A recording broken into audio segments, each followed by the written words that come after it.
Hello बंधुगण आपण को स्वागत करुछि। आशा करुछि आपण माने समस्ते भलरे थिबे। आजिर एई सत्य घटना को जहाँकि जणे आम सब्सक्राइबरଙ୍କ जीवन रे घटिथिबा सत्य घटना चलंतु सेही घटना को आरंभ करिबार काच चढ़ा होइथिला, किंतु बाहर हेउथिबा मुसलधारा वर्षार शब्द भितरे स्पष्ट सुना जाउथिला। एसी बंद होई जाइथिला। कार भितरे एक अजब प्रकारर गरम थिला। एमिति एक गरम जहा पाणीपागर नुहे बरं दुईटी शरीरर निकटतर हेबार थिला। मु रिया पछर कोणरे चुपचाप बसिथिली। मो शाढ़ीर पणत मो कांधरु खसी पड़िथिला एवं झाड़र टोपा मो बेकरु खसी मोर गभीरता भितरकु जाउथिला एवं मो ठीक सामने मो स्वामी को नुआ ड्राइवर करण बसिथिला। से निज यूनिफॉर्म शार्ट ओलाई देइथिला। तार गठिला एवं झाड़रे भिजिथिबा शरीरर मंद आलुअरे चमकुथिला। तार छातीर बाळ झाड़रे चिपकी होई रहिथिला। से निज हाथ बढ़ाइला एवं मो आंठू उपरे रखिदेला। तार हाथ बहुत गरम थिला, लुहा भली शक्त। मैडम, तार स्वर रे एक निशा थिला। साहेब तो सहर रे बसिछंती एवं एठी जंगल रे आमे दुई जण एका अछु। गाड़ी रो इंजिन तो ठंडा पड़ीगला, किंतु आपणक भितरर नियार कौन हेबो? मु थरुथिली। मोते ताकू धक्का देबा उचित थिला, चित्कार करिबा उचित थिला, किंतु सेही बंदरे सेही जंगल मझिरे मो भितरर डर एवं मो शरीरर एक अजब शोष परस्पर सह लड़ुथिले।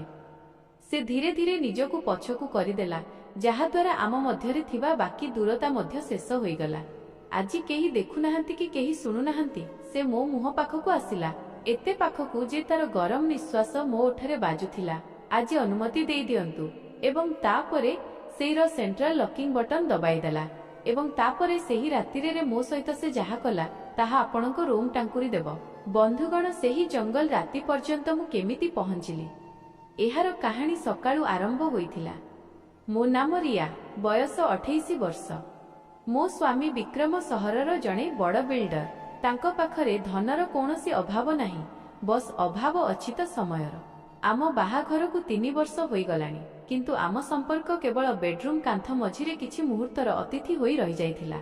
विक्रमंक पई मु हुएत घर सजा जाइथिबा एक दामी जिनिस थिली। से मोते चाहुथिले किंतु अनुभव करू नथिले। सेही दिन मोते मो आईको घर को जिबार थिला, जहा सहररु 4 बिना 5 घंटा दूर पहाड़िया अंचल रे थिला।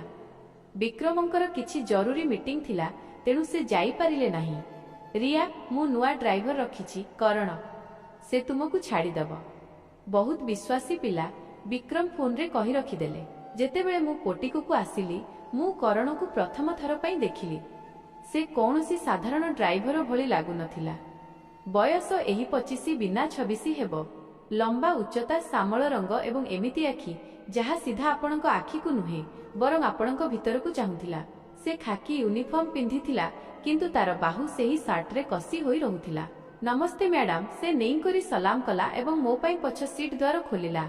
मु नोटिस कली द्वार खोलिबा बेले तार नजर मो मुहरे नुहे मो साड़ीर कुंच उपरे थिला, किंतु सेही नजर एते तीक्ष्ण थिला जे मु किछि कहि पारिली नाही। मु चुपचाप बसीगली। यात्रा आरंभ हैला। सहर बाहर को बाहरिबा मात्रे हाईवे आसीगला। करण बहुत भलरे गाड़ी चलाउथिला, किंतु मु गोटे जिनिस लक्ष्य कली, से बारंबार रियर व्यू मिरर सेट करुथिला। मोते लागिला हुए तो ताकू पछ देखा जाऊ नाही, किंतु तापरे मोर ध्यान गला सेही दर्पण से रास्ता देखिबा पाई नुहे बरं मोते देखिबा पाई सेट करिथिला। सेही दर्पण रे मोते तार आखि देखा जाउथिला। से बारंबार मोते चाहुथिला। जेतेबेले मु मो पणत ठीक करुथिली, तार नजर दर्पण रे मो हाथ सहित चालुथिला। मोते राग मध्य आसुथिला एवं एक अजब घबराहट मध्य। मु एक धनी परिवारर बोहू थिली एवं सेई जणे साधारण चाकर, किंतु तार आखिरे जेउ साहस थिला ताहा मोते अस्थिर करुथिला। मु ताकू टोकिली, करण सामना को देखी गाड़ी चला। ते हसी कहिला, जी मैडम क्षमा करिवे।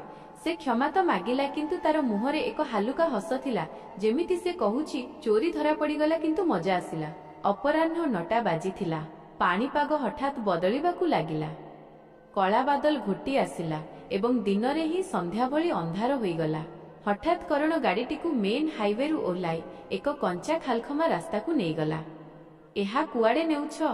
एहा तो रास्ता नुहे। मु डरी जाई पचारिली, मैडम आगरे हाईवे रे लैंडस्लाइड होईछि, बहुत लंबा जाम अछि। एहा शॉर्टकट जंगल मझी देई जाउछि, किंतु आमे 1 घंटा भितरे पहुंची जिबा। से बहुत शांत भावे उत्तर देला।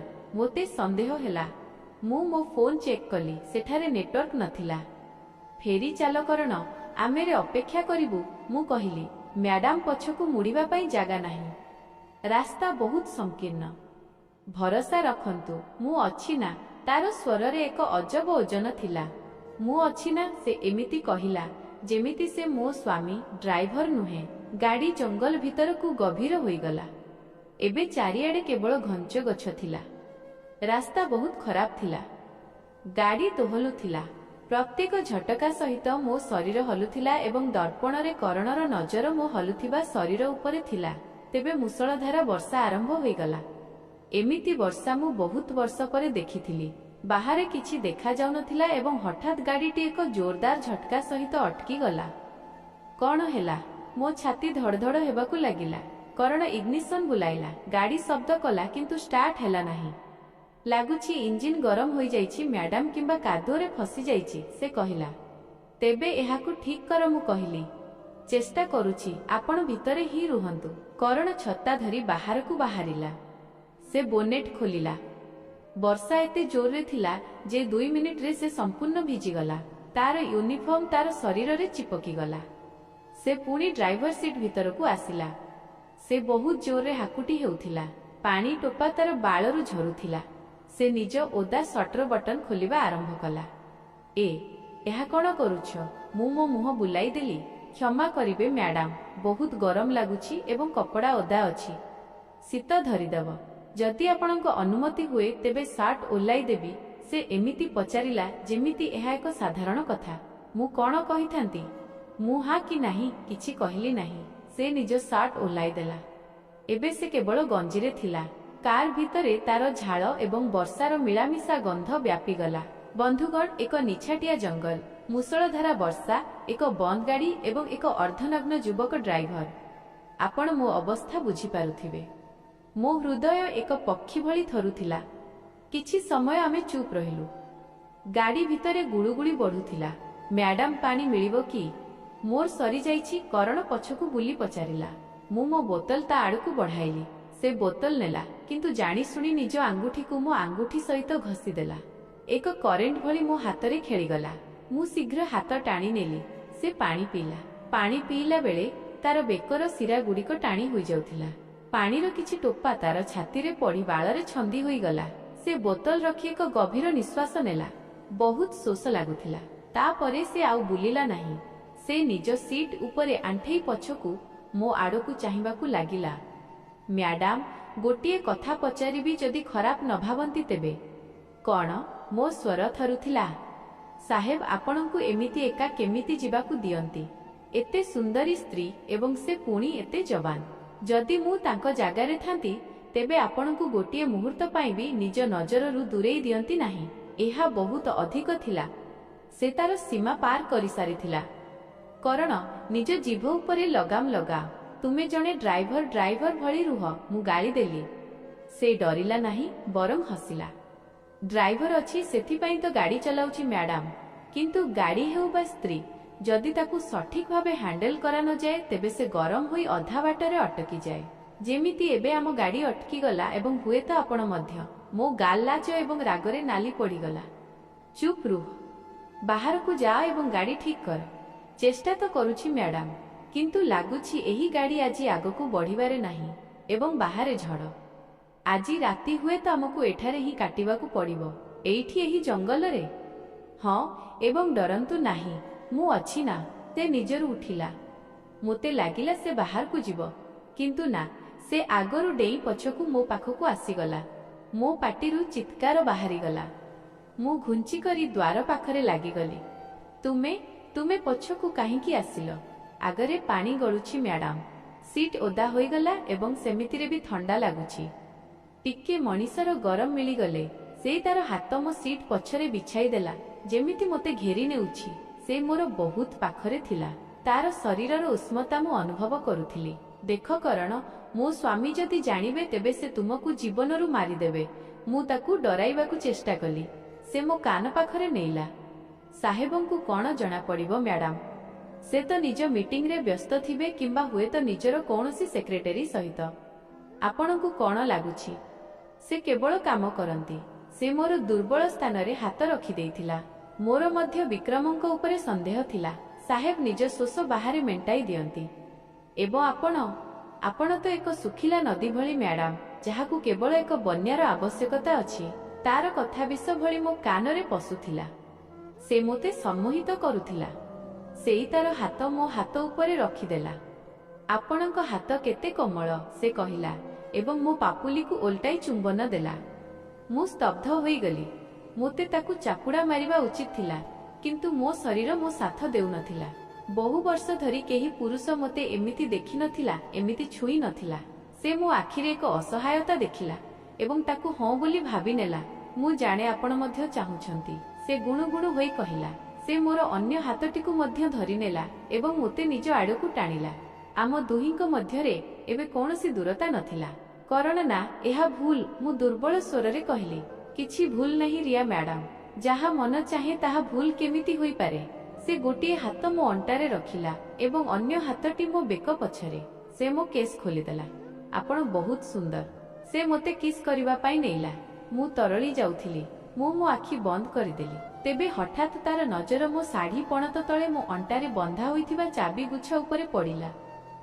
सेही चाबी गुड़िक मो आईंक पैतृक घरर तिजोरीर थिला, जेउथिरे कोटी कोटी टंकार पुरुणा अलंकार रखा जाइथिला। तार आखिर भाव एक मुहूर्तरे बदली गला। कामना बदलरे सेठारे लोभ एवं निष्ठुरता आसीगला। से मोते चुंबन करिबा बदलरे मो कान पाखकू मुह नेई गला एवं एमिति एक कथा कहिला, जहा सुनी मो रक्त जमाट बांधी गला। से कहिला, रिया मैडम, प्रेम तो एक बाहाना। मोते तो बस सेही खजाना पाखकू जिबार अछि। एबे चुपचाप सेही चाबी मोते देई दियो एवं मु जहा करूछि ताहा करिबाकू दियो, नचेत एही जंगल रे तुम सब मध्य काहाकू मिलिबो नाही। मु झटकारे आखि खोलिली। मु चित्कार करिबाकू जाउथिली, किंतु से तार भारी हाथ मो पाटिरे रखिदेला एवं मोते सीट उपरे सुआई देला। से निज पकेटरू एक रामपुरी छुरी बाहर कला एवं मो बेकरे रखिदेला। पाटी करिबुनी, एबे असल खेल आरंभ हेबो। अंधार घंच थिला, वर्षार शब्द थिला एवं मो बेकरे सेही ठंडा छुरी। रातिर निस्तब्धतारे सेही बंद कार भितरे मो निश्वासर शब्द कौनसी झड़ ठारू कम नथिला। मो बेकरे सेही ठंडा धारुआ छुरी रखा जाइथिला एवं मो सामनारे करणर सेही चेहरा थिला, जहा एबे मनीषर नुहे बरं शैतानर लागुथिला। तार आखिरे एबे प्रेमर नाटक नुहे बरं एक भोकिला गधिया भली निष्ठुरता थिला। से कहिला, रिया मैडम, चाबी तो मते दरकार ही दरकार। सेईटा तो मु नेई जिबी, किंतु तुमर एही रूपकू एमिति छाड़ी जिबा मध्य पाप हेबो। बाहरे वर्षा हेउछि, रास्ता बंद अछि, आम पाखरे पूरा राति अछि। प्रथमे मो सोस मेंटाइबी, तापरे तिजोरीर। तार गोटिए हाथ मो ब्लाउज हुक आड़कू बढ़िला। मु बुझी जाइथिली जे आजि कांदिले किंबा नेहुरा हेले किछि हेबनी। एही लोक मोते लुटिबा परे जीवंत छाड़िबो नाही, कारण मु तार चेहरा चिन्हिछि। मो मृत्यु सुनिश्चित। एवं जेतेबेले मनीष जानी जाए जे से मरिबाकू जाउछि, सेतेबेले तार भय शेष होई जाए। मो भितरे एक अजब शक्ति जाग्रत हेला। मु मो आखिरे लुह भरी एक नाटक कली। मु मो शरीर को ढिला छाड़ीदेली, जेमिति मु हार मानि नेइछि। मु थर थर स्वर रे कहिली, ठीक अछि करण, मु प्रस्तुत अछि। सेमितिरे भी विक्रम मोते केबे प्रेम देई नाहंती। जदि मरिबाकू ही अछि, तेबे अंततः थरे तो मु कौनसी पुरुषर प्रेम अनुभव करिनी। किंतु प्लीज एही छुरी हटाई दियो, मोते डर लागुछि। करण मो कथा सुनी अटकी गला। तार मुहरे एक विजयर हस आसिला। से छुरीटिकू मो बेकरू हटाई ताकुर डैशबोर्ड उपरे रखिदेला। एईटा ही सेही मुहूर्त थिला जहार मु अपेक्षा करिथिली। जेमिति से मोते चुंबन देबा पाई मो उपरकू नेइला, मु मोर पूरा शक्ति लगाई देली। मु मो आंठुरे तार सबुठारू नाजुक स्थान रे जोररे मारिली। तार पाटिरू एक जंत्रणादायक चित्कार बाहरिला। से जंत्रणा रे सीट उपरे पड़ीगला। मु गोटिए मुहूर्त भी नष्ट कली नाही। मु डैशबोर्ड रु सेही छुरी उठाइली एवं कार द्वार खोलिली। बाहरे मुसलधारा वर्षा एवं अंधार थिला। मु खाली पादरे कादुओ भितरकू डेई पड़िली एवं जंगल आड़कू दौड़िबाकू लागिली। पछरु करण गर्जन कला, रह हरामजादी। से मो पछरे आसुथिला एवं से मोठारू अधिक द्रुत थिला। मु एक घंच बुदा पछरे लुचि गली। करण किछि दूररे छिड़ा होइथिला। तार हातरे एबे गाड़ीर एक रड थिला। से टर्च आलुअरे एपट सेपट देखुथिला। केउठी लुचिबु मो जान, तो शरीरर बास्ना मोते आसुछि। से चिलाइला, ତେବେ ତାର ନଜର ମାଟି ଉପରେ ପଡ଼ିଲା। କାଦୁଅରେ ମୋ ପାଦର ଚିହ୍ନ ଥିଲା, ଯାହା ଏକ ପୁରୁଣା ଗୁମ୍ଫା ଆଡ଼କୁ ଯାଉଥିଲା। ସେ ହସିଲା, ମିଳିଗଲା। ସେ ସେହି ଆଡ଼କୁ ଦୌଡ଼ିଲା, କିନ୍ତୁ ସେହି ଚିହ୍ନ ମୁଁ ତାକୁ ବିଭ୍ରାନ୍ତ କରିବା ପାଇଁ ବନାଇଥିଲି। ମୁଁ ସେଠାରେ ନଥିଲି। ମୁଁ ବିପରୀତ ଦିଗରେ ଦୌଡ଼ିଲି, ପୁଣି ରାସ୍ତା ଆଡ଼କୁ। ମୁଁ ରାସ୍ତାରେ ପହଞ୍ଚିଲି। ମୁଁ ବହୁତ ଜୋରରେ ହାକୁଟି ହେଉଥିଲା। ମୋ କପଡ଼ା ଜାଗା ଜାଗା ଫାଟି ଯାଇଥିଲା। ରାସ୍ତା ନିଛାଟିଆ ଥିଲା। ହଠାତ୍ ଜଙ୍ଗଲରୁ ପୁଣି କରଣର ପାଦ ଶବ୍ଦ ଆସିବାକୁ ଲାଗିଲା। ତାକୁ ଜଣାପଡ଼ି ଯାଇଥିଲା ଯେ ମୁଁ ଗୁମ୍ଫାରେ ନାହିଁ। ମୋର ନଜର ରାସ୍ତା କଡ଼ରେ ପଡ଼ିଥିବା ଏକ ବଡ଼ ପଥର ଉପରେ ପଡ଼ିଲା। ମୁଁ ବୁଝିଗଲି ଯେ ଦୌଡ଼ିଲେ କାମ ହେବନି, ମୋତେ ଲଢ଼ିବାକୁ ହେବ। ମୁଁ ଏକ ଗଛ ପଛରେ ଲୁଚିଗଲି, ହାତରେ ସେହି ଭାରୀ ପଥର ଧରି। କରଣ ରାସ୍ତାକୁ ଆସିଲା।